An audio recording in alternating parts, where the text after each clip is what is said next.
Tu sais, à l'époque, on disait bah ça va théâtre, bah ndumba, baza banani. Tout le monde a évolué, bah tangate, bah tout consort, bah taxa, tu sais, na bilo on y soit pas kolo, bah tu vois.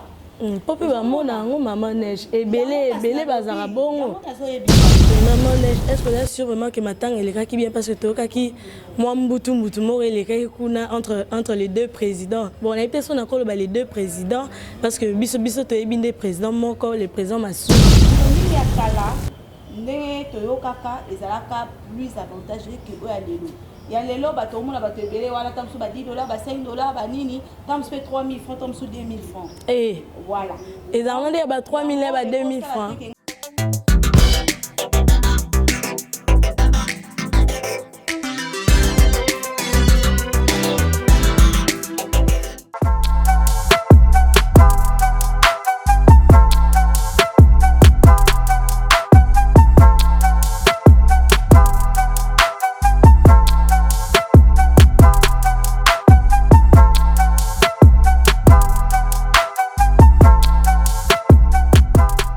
Bonjour à tous fidèles internautes de la chaîne Puissance Télévision HD. Je suis Sabrina Devolo, la femme du média, la cadette de la presse. Merci à tous ceux-là qui sont connectés, branchés pour regarder cette belle émission.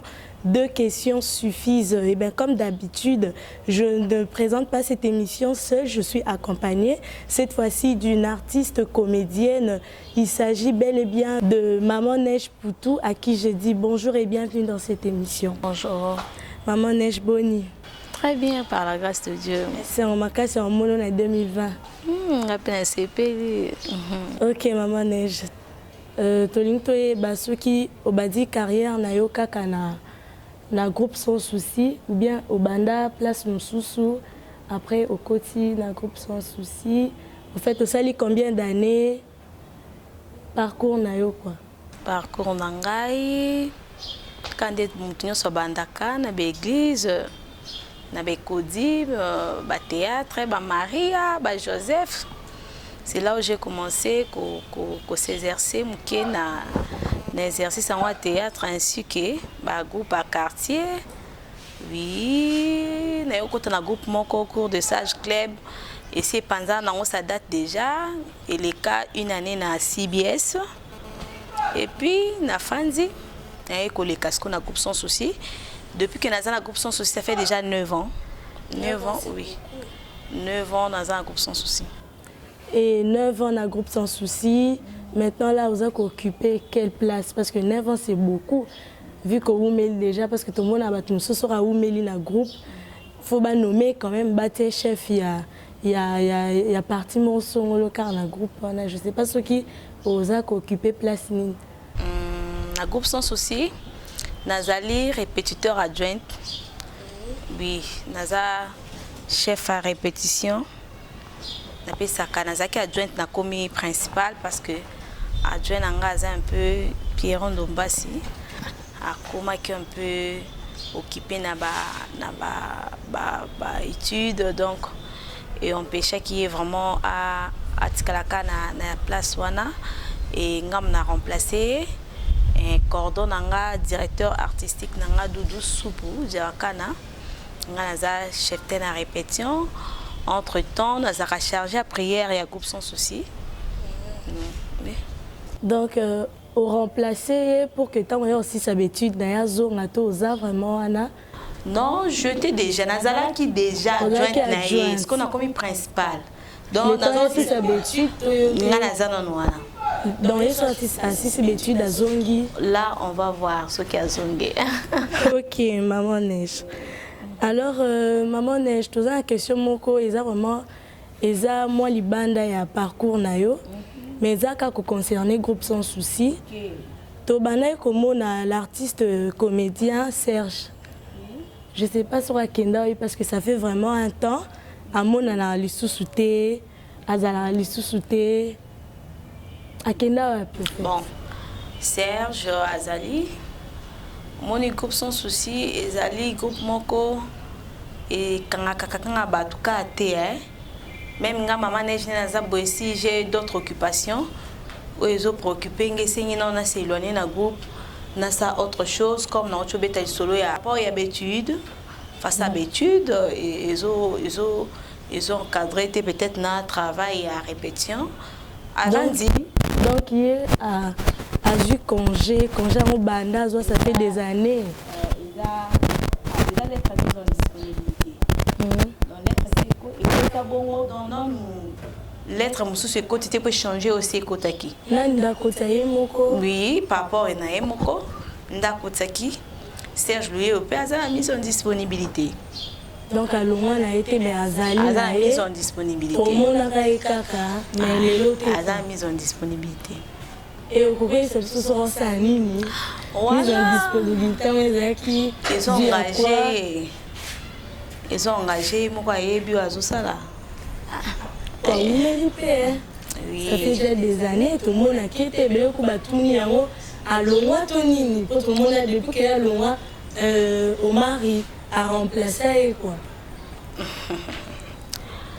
a remplacé mon groupe sans souci et ça groupe moko etambolaka na ba règlement et ça groupe moko est fantastique dans discipline nous tous là on est derrière la loi tu vois et ça makam sous ceux qui otamboli na ba norme té et c'est nga penza au fanda na mandambo au fandi jusqu'à ce que on s'est conformé à la norme, il y a sans souci et après ton marché et pour n'a rater et t'as la catégorie succès il y a comment dirais-je il y a duré na yo na groupe sans souci donc ceux qui loi est frappé tu n'as qu'à pour respecter loi donc loin de frapper Serge bon d'accord loi mise en disponibilité ça moi na babenga on ça moi eloko moi obatama toko dévoiler beauté c'est ça d'accord oui vraiment donc balandi bino bo comprendre que Serge alongwa te azali ce qui paie suspension ou mise en disponibilité oye moko akotisa ki parce que ça une occupation na donc tout le monde est quand un groupe sans souci mais il est là alongwa te aza juste à côté, juste pour un temps. Nous poursuivons cette belle émission avec Maman Neige, artiste comédienne à Katia Groupe Sans Souci. Maman Neige, 9 ans déjà dans le Groupe Sans Souci, et c'est belé, hein? Alors, est-ce que aux joueurs capés, aux appels à parole principale, dans le Groupe Sans Souci? Oui, les joueurs déjà parole principale. La joué Bélé, la joué na Serge, la joué Maman André. Il y a des gens qui me savent la Maman André, la joué moi c'est Gingombe, moi na Mboka, na Zaki na Mibale, na Yawa, la joué Mobile Mususu, ya André na Mboka, Gingombe, la joué déjà. La joué parole de l'élève principal ici. Voilà, et Maman Neige a ça la rappelé Banzondine, parce que tout le monde a encore vraiment été dans Banzondine. Parce qu'il y a des gens qui me regardent déjà à la télé, bon, on a représenté le groupe sans souci, tu vois. Au moins, il y a chef ten, chef déjà, je poste ma casse, il y a qui représenté le groupe Nanga, Nanzondine. Alors, on a posté dans Moïbité. Il faut qu'ils aient bien signalé comment notre président pour des chasses, que je salue en passant place à Zali, à Cordabisso, ceux qui. Moto ACP, les producteurs qui, je ne sais pas, qui organisent un film à contacter et puis à 5 permission. Voilà, et déjà, à contacter.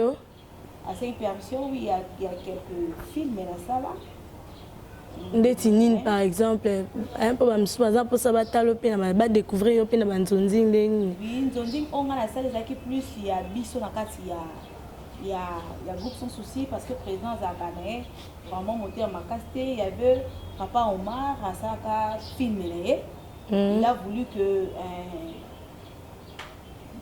tout jouer na kati na joie. Nzonding nae Myriam Soulayabo la centrale na joué pour le film nae qui encore voilà, Baza vraiment est belé. Voilà. Baza vraiment est belé. Tard, la joie puis la film est donc la film en cané hier à boy. Ben jouer boy. Bon, là na tina on a vraiment la titre qui était la joie là. ce qui est singulier, basengi président accordé toujours c'est ça. Alors est-ce que maman neige pas comment ba film na kati ya groupe sans souci? Non, pas encore. Na comment na ngaité mais ba idée zali. Comment te peux mo linga te to ka no lobby rigueur eza mingi na groupe sans souci. Non, moi biso na groupe sans souci. Toza papa za rappeler monter ma polele surtout za histoire na yo. Déjà réel parce que na rosate ba histoire fondée novelas Evelyne raconte bobo beti non. Biso na rappeler histoire vraie où y a pas bazo vivre. Il y a biso na groupe sans souci to ça la quand créer la différence na ba groupe mususu. So vandi pe na télévision na on groupe sans souci au tali ba histoire na biso na ba mususu. Il y a une grande différence par rapport que beta ba histoire vraie. Oh mais Evelyne raconte pas beta ba histoire vraie. Oh ils allaient bêtise solo après va commenter. Chez Evelyne raconter mais ba histoire oh peut-être et ça même ici comme ici katé. Oh toujours vivre en haut la vie mais ba société place biso to za permet to mona ke na venir songolo paka la histoire où les kaki et quoi édifier peuple monde entier to bédir dans le donc maman Sandra Akoma aux anneaux na ba idée au comment nous maintenant nous bimisa monter na groupe pour nani ozo banga tant musuba ko telemela ngo to ne banga te non linga so na bête histoire faut le bama na mokili cette histoire va commis idée de neige pour tout donc faut monter sentir que non mais la bête histoire va batala donc faut na bête ka te na sentiment pour sentir que neige bête donc faut na bête histoire o ekozala et ko édifier ba te belé pe et ko marquer. Donc voilà, dans moment on est comité. D'accord. Quand le moment sera venu, grande sera notre joie et Mona film en OP. Voilà. Donc maman Neige n'a bandé sous que ça fait déjà 9 ans. Oui. Ah, on a parlé au monde 9 ans, on est belé. Et pourquoi Rayo chef adjointe à répétition ou bien chef principal maintenant à répétition pour les Nikayo? Bon, au bêtis soit un invente. Au bêtis c'est belé. N'invente pour que botte moi na koli, a comme na minou, a comme colia, comme kotambo, a comme pe koloba. Donc maman Neige par rapport à ma caractéristique et ça la raconte donc comme ma chef et conduite une bonne conduite na quatre na groupe. Maman Neige se retrouve dans la caractéristique voilà. Des ça qui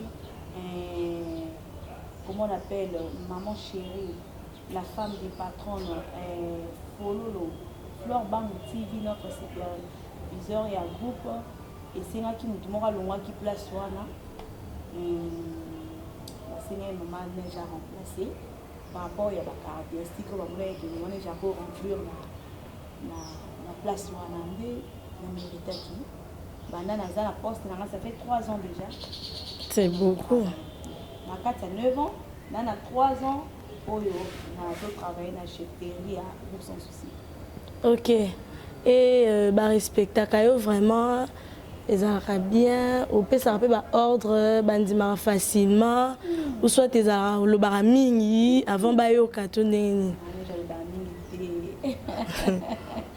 Dans le baramingi mais mutu azana bandenge na son zambe a doté na pouvoir. Et puis comment est-ce qu'il marcher pour que le peuple donc bateau bazo collaborer va comprendre quand on est dans le baboué quand on est dans c'est comme ça que je travaille mais rigueur est dans ma côté tant que chef ten je suis là si ça ne marche pas tu travailles à mon côté dans la discipline quand la discipline a mon erreur acteur bazo ça là. Mais bon, parce que moi je peux pas occuper, ko sanctionner tout qu'on sort ngamoko.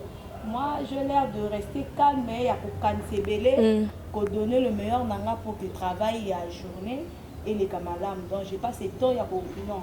Groupe sans souci les bien organisé, nous avons la discipline, ezana pour travailler, tous en social, tous en coordination, tous en nyonso.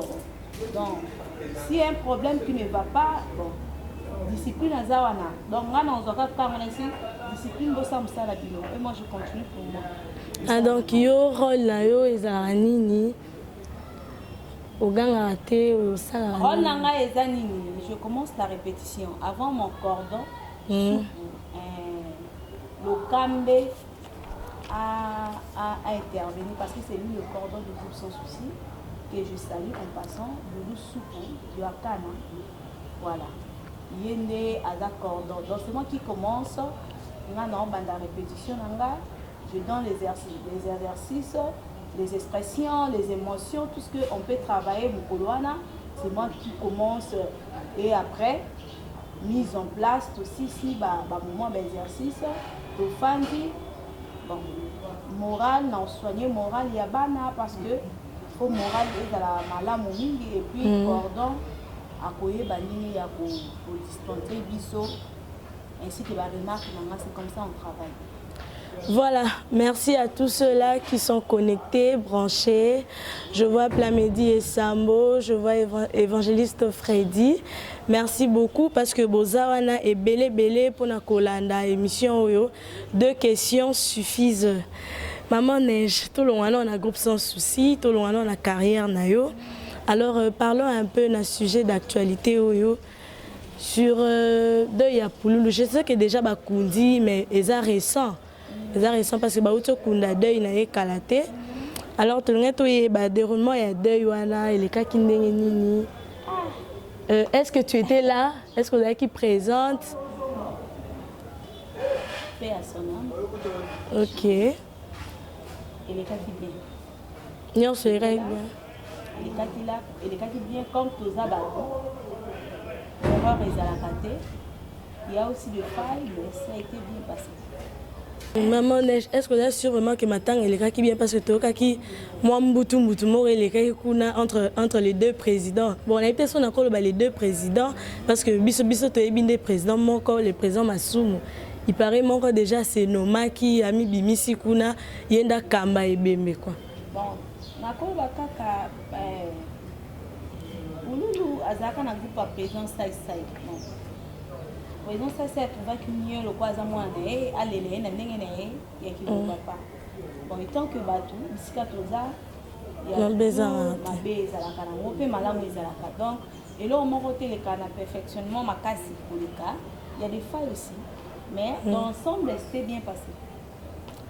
Ok, d'accord maman Neige, tolini to le bela ce sujet d'actualité monsieur Césali parce que binope artiste bozanga makamute mama pulule uto leka wa benda bike salama kikuna oya sala boyo tengande mna kokamba deuil wana ongande mna kozomonga cotisation ngande na sala boy parce que mususi susu makambu ya Herman Kasongo président Herman Kasongo to yeba eza vrai eza ba conseiller makambu to ndengeni ça veut dire aux artistes eza vraiment pété. Tokutana makambo oyo ezalaka un peu ndenge zomona makambo ezalaka un peu compliqué tozana batu tant tosamisa na biso oyo et c'est pas facile il y a d'autres gens qui nous aiment il y a d'autres gens qui ne nous aiment pas zomona ba montage ezalaka bon mutu moko te akoki kozala wana présent quand l'événement déroulaki a confirmé vrai ou faux. Mututazaki mais ba image oh mais ba image ezali comment est-ce que la personne monter ba makambo mais on les a montage te nzoto na ye moko pena ye na ye pena yango na lobi et koko arrivé mutu musa sali eku baza perdre ba téléphone ba makambo ezebele na bon na téléphone na onda otaka makambo wana ezala ndoza ba tuté papa maman tout peut arriver na mutu. Tout peut arriver. Il y a des choses où je peux là, au sentiment que ça non, on me filmer, on me salander au rosa et là. C'est là où ils ont engagé kayo moko so bon si téléphone. Écoutez le pena mumuna na yo. À cause de côté yo. Donc on a copié ça peut kaya Herman. Il y a attends autres, je ne sais pas. On a ko ba que il y a rien qui justifie les vrai. Mais sauf que mutako c'est la sentiment na ye, à me filmer d'autres na ye. Atindi na on na YouTube batala na ba on pe maman et bon ils a ka Herman batala na ba on pe Sony on a eu de cas ba te belé ou tu connais ka dernièrement awa t'es artiste comédien de ya ka c'est un bébé artiste comédien on a eu de cas belé ya ba baby ya ba la fille j'ai oublié à bon c'est qui téléphone mon téléphone a publié na Facebook ça qui était voilà eza na eloko moko te obe mutu moko te azalaki wana azosala soit disons ki pede nde balobi mpo aya kojustifier vrai aza te donc eloko nga nayebi kaka kozala artiste eza facile te ya de gens balingako bamosusu balingako te eza na bato bakotripote mpe na bamanière ebele surtout ke monde oyo eke na bavitesse nango na degré moko impossible donc tout est possible oyo moto akosala oyo nyonso yalingi.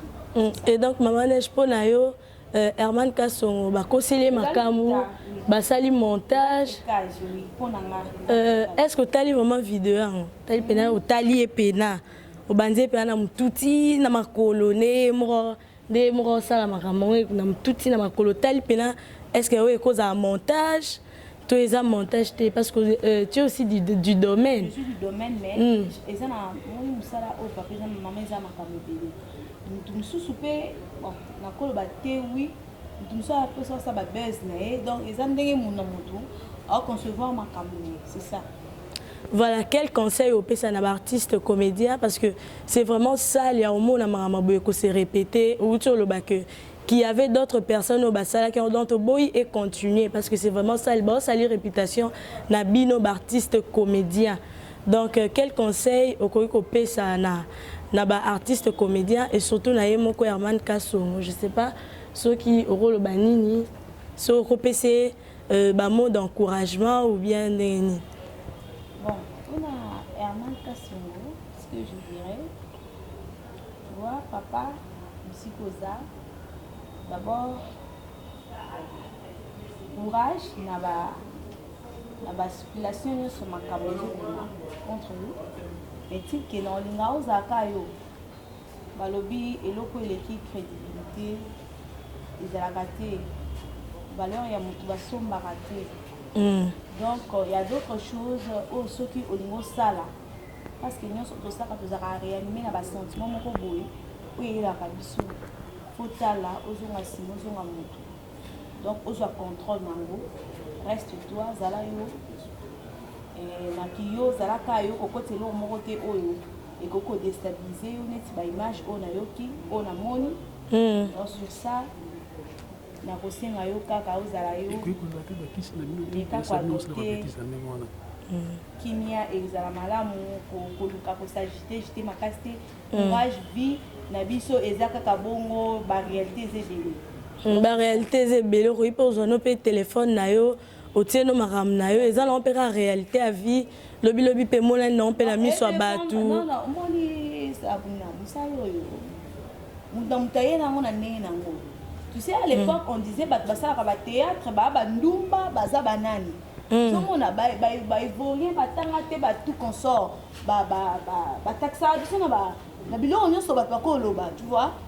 Popi ba mona ngo Maman Neige ebele bazara bongo. Mais il y a d'autres gens qui respectent musala o, eza musala ya boulot. Musala pona batu mususu. Et ça problème d'éducation. Kindumba pona batu mususu. Kindumba na yena ndako na bango. Ozomona ba beti ba kati ba suki ba kokite. Classe à kimi na ye. À moins que non, on s'est retrouvé à même ka vie o éducation ndako tata na ye na maman na ye. Ayi na ngona musala kwa fingi sa batu mususu. Or raison batu mususu o bazalo kwa ba biso ba nejo. Ya pe musala o esenga ba respect ebele. O ngamo konde na omitia respect dans autres na mutu mususu, o tela nga respecter. Ozomona ezate ke ote loko eza ba réalité filmée non. Na lobi bon petit que eza ba réalité tozala na banguna tozala ba Maman Neige, est-ce que vous avez bakisi na bino te tant mususu abanda omona pe na otala malanga ipete banana longwa place moko boye banana sala mo bord na nga na otala mateti kana sala lo mo ba pe ba yebanga to neni. Est-ce que mutake no sukisi na zala kite? Te beaucoup tanaka na ba réunion na ba fête. Comme si vous avez attendu solo là. Bien tant que vous flasha qui bino que na simba eboye. Secret na yo ndozo sa ki journalisme oyo yebisanga te. Voilà. Beaucoup de la 25 journalistes beauté bovandi awa. Mais dans un mutu moko na betela mama solo. Et bon mutu na sura lo bina ete. Abombi bino mbali botika na secret. Parce que o aza pemi na yebandeli. Donc mutu ninga za boto sa a chacun azo sa na ba façon ebele. Yango moni la télévision, il y a tant de styles. Il y a des gens qui sont soucis, ils ont un style responsable, sérieux. Il y a des gens qui ont une manière rebelle. Donc spirituellement, physiquement, mutu pe azana ndenge na ye. Ozomona. Mais nga na mona kisi ya musala kisi ya théâtre ezaka musala. Boulot. So ça musala na yo bien, bato ba ko apprécier yo ya mona eza kisi. Ozomona. Mais koloba ke kisi nana nga zalaki. Tant que tu as pensé kisi il faut que tu t'en ça. Parce que ça les empoigne. C'est que ça bon. Moni osko rosunga ngai oluke. Bobe romo kima batu, to luke wapi ma. Ngai on a ko donner information pour poser journaliste. Olukae, o essayer non papa faut expliquer. Yenda azami place pour expliquer parce qu'il y a d'autres mama. D'accord, Maman Neige. Voilà, les artistes comédiens, bon, c'est respecté. Bon, mitia payant dans la place na bino. Tous ans pour ça au monde la banzoto na binoté, tous ans pour ça au monde na buso na binoté. Nous n'en avons pas besoin. Tous ans pour ça na roté. Tous ans pour ça il y a boulot, hein. Pour ceux qui sont c'est que ça rabiso, musalo bossé la rabiso. Il y a un de ça la rabiso bien. Babi zeti wana toi na besoin té. Merci à tous ceux-là qui sont connectés et branchés pour suivre cette très belle émission. Nous avançons lentement et sûrement vers la fin de cette émission. Voilà, Maman Neige, depuis que vous avez il y a théâtre Oyo, théâtre et apporter Léonine. Et apporter Léonine, avantage nango na désavantage nango. Voilà, au bénéficier nanine depuis que vous avez théâtre. Ok. Là c'est qui est na bénéficier et belé on a beaucoup de arrêté et ticket avantage nango ezali apporte oyo koko tate na la facilité na manager kota ma relation ya ba fan na ngai bisika baza na ba femme na nga baza na ba dimension nyonso ya forme et tout au bisika balandanga la télévision ba apprécianga ba sepelanga na nga donc ba porte fungamelanga si facilement et na bisika mususu toko kene okoza na difficulté mais manage akoko ta facilité spécifique mutu moko avanda sepela na manage makasi donc au pimele loko oyo lukate au pesa yango na facilité donc et ça m'a bien. D'accord. Voilà, sur les plans financiers et même Léonine théâtre, parce que ça a vraiment mis dans la zone, peut bien le groupe est fou, t'arrêter la zone, n'est fou, t'arrêter, est-ce que la zone tout le monde à côté, est-ce que dans le groupe sans souci, on a vraiment ce qu'on s'est retrouvé, au son total, le Maman Neige, oui, en tout cas dans le groupe sans souci, on a vraiment qu'on s'est retrouvé. Bon, nous avons dit qu'on a combien? Oh maman, il y a des films au sommet mutu, au sommet de pan, au sommet là. Belé ba sombi. Maman Neige. C'est la manière on a peine à nous vivre dans le pays. Nous vivons à Cannes, des spectateurs à Zota, la major apprécié, à touché, il y a ça la maille au bolam. Sauf pas monier que nous avons la quarantaine année dans les quarantaine, on a chaque mercredi à 21h30. À CP nanga, à Bengingai, à Pessingé loko CP ici. À Kopé sanga onyo soya lié. Ça fait qu'à Nemo peine à bazana poto. Banzonding a beaucoup apprécié, tu vois. Donc, banzonding ya kala, ne toyokaka ezalaka plus avantageux que eux à l'élo. Ya l'élo ba tout le monde ba te belé wala tam sou ba $10, ba $5, ba nini, tam fait 3000 francs, tam sou 2000 francs. Et voilà. Et dans le ba 3000 ba 2000 francs. Ngana babe samsa na ngana antenne A. Ah bon? Na babe samsa na nga o na futa mara na groupe sans souci. Futa mara na groupe sans souci, tout ça ba sponsor et belé botalaka. Je gagne peu au nazuaka. Par ça, na ndenge na zulaka. Quand on salana, donc on peut battre que nous on dit quand on te pas mbola rabat. On a autre chose que nous sala o ezo sala na ba forme belé. Ça mutu monsieur moni parce que ça quand nous dit, moi ebi processus sur lequel poids o ya za na monter. O ebi manion o ya zulité. Mais mané Josué on cap tout bonnement calmement quand on a lo ba quand on za na mérité on a pas besoin donc malem la chaîne Abino Combo Kitoko Puissance Télévision HD. Télévision HD. Avec émission dans la puissance mon corps. Il y a ma cassi. Code, la numéro dans le site ma cassi. La chaîne Puissance HD. Là il y a le bête ma solo mon théâtre na joie boé sans sté. Na joie ezanga donc et c'est mon anga yango. C'est ça, donc Maman Neige, comme je l'ai dit tout à l'heure, nous avançons lentement et sûrement vers la fin de cette émission. Moi, Maloba Souka, pour l'émission, par rapport à l'émission, j'espère que tu es bien, je sais pas ton mot de la fin, et puis, au Pesabiso, programme Nayo, c'est tout. C'est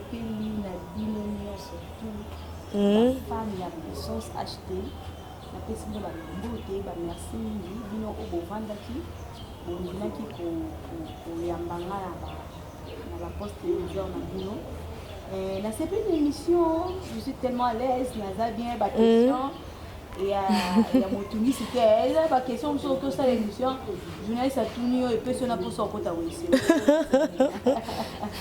alukelo baraki na alukelo barando moi je suis vraiment très à l'aise ma question est kitoko et ça va vraiment bien. Je bénis cette émission. Amen. Amen. J'ai aimé vraiment, je suis très à l'aise. La Ok, voilà, Bisopeto Sepeli. Merci parce qu'on dit mi Koya Kozala comme invité na Biso. Vraiment, ça nous a fait très plaisir. Merci beaucoup. Et c'est un Biso ceux qui auront les cas prochainement parce que on a kunayo, te font déjà porte pour nayo. Voilà, je ne sais pas si vous avez ça numéro nayo parce que Bélé Baza, Batali, tout bon en puissance télévision HD, tout ça pour ça Maman Neige. Donc on va contacter directement. Oui, souvent on a les pour ça numéro pour moi quand même photo ça pour la salle émission où il y a toujours des remarques parfois na loba qui est loco. Et les qui m'ont retenu ça vendaki et c'est que abenganga a poussé la remarque nae les a moto pesa numéro au moni maloba qui m'a bé au ngo corriger nga au ko benganga la numéro nanga pour na ko corriger nga 0243 plus 243 voilà plus 243 089 62 64 979 0 plus 243 089 62 64 979. Voilà, nous sommes arrivés pratiquement à la fin de cette émission. C'était là donc votre émission Deux questions suffisent avec Sabrina Devolo, la femme du média. Bobby, moi, nous sommes là pour corriger certaines choses, certaines bêtises au fait. Merci à tous ceux-là qui ont suivi cette émission avec attention. Merci à Yoshi, merci à Évangéliste Freddy, merci à ma maman chérie Nadine Kondi-Devolo, merci à Clovis Kitenge. Vous êtes tellement nombreux. N'oubliez pas de vous abonner et de partager la vidéo. On se retrouve très prochainement. Au revoir.